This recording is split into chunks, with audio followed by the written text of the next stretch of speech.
जिस बात का अंदेशा था, अमेरिका और इसराइल दोनों ने मिलकर तमाम बैनुल-अक़वामी असूल ज़वाबित कवानीन उसकी धज्जियाँ बखेरी और ईरान के ऊपर अटैक करते हुए आयतुल्लाह अली ख़ामेनी उनको शहीद कर दिया।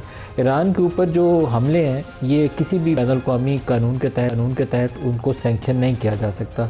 ईरान ऐसा क्या कर रहा था कि उसको इंटरनेशनल कम्युनिटी को उसको अटैक करना पड़ता। जब उनकी सेनेट कमेटी के सामने सवालात हुए हैं तो पूछा गया है कि क्या ईरान की जानिब से किसी पेशगी हमले का ख़तरा था, तो जवाब में उन्होंने बताया कि नहीं, पेशगी हमले का ख़तरा नहीं था। तो जो एक एंड गोल अमेरिका का और इसराइल का है, वो उस नेतन्याहू के पिछले 10, 12, 14 साल के बयानात इकट्ठे करके सुन लें तो वो एक ही है, वो ईरान को इस खित्ते से एलिमिनेट करना उनका ऑब्जेक्टिव है। क्योंकि ईरान के पास इब्तदाई तौर पर कुछ न्यूक्लियर की कैपेसिटी मौजूद है।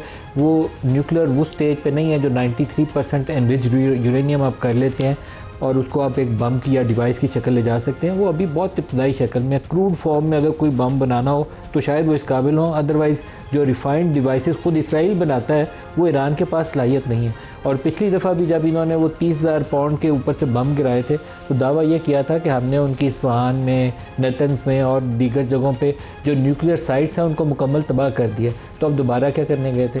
मुतालबा ये करते हैं कि हमने इससे मिसाइल प्रोग्राम भी इसका मुकम्मल डिस्ट्रॉय करना है। वो एक इंडिपेंडेंट सॉवरेन नेशन है, उसको अपने दिफा का हक़ नहीं है। वो अपनी ज़मीन पे आबाद है। ईरान इसराइल की तरह फ़लस्तीनी ज़मीन पे काबिज़ भी नहीं है।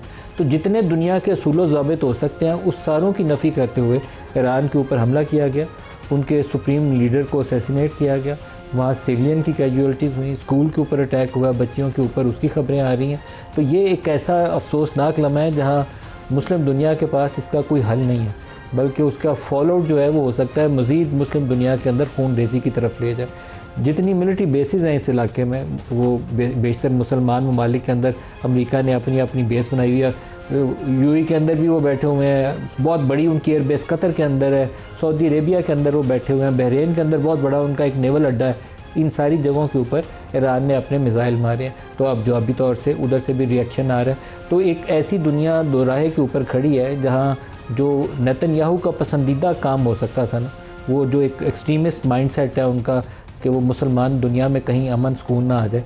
ये जो अरब स्प्रिंग आज से 10-12 साल पहले शुरू हुई थी, उसने भी इन मुसलमान मुल्कों को ही लपेट में लिया था। कहीं यमन तबाह हुआ, कहीं लीबिया तबाह हुआ, कहीं शाम तबाह हुआ। तो जो बच गए थे वो इस किसी जंग की शक्ल में उनका भी वो मलिया मेट करके आगे बढ़ना चाहते हैं। तो मुसलमानों को अपनी हिफाजत के लिए आंखें खोलना होंगी।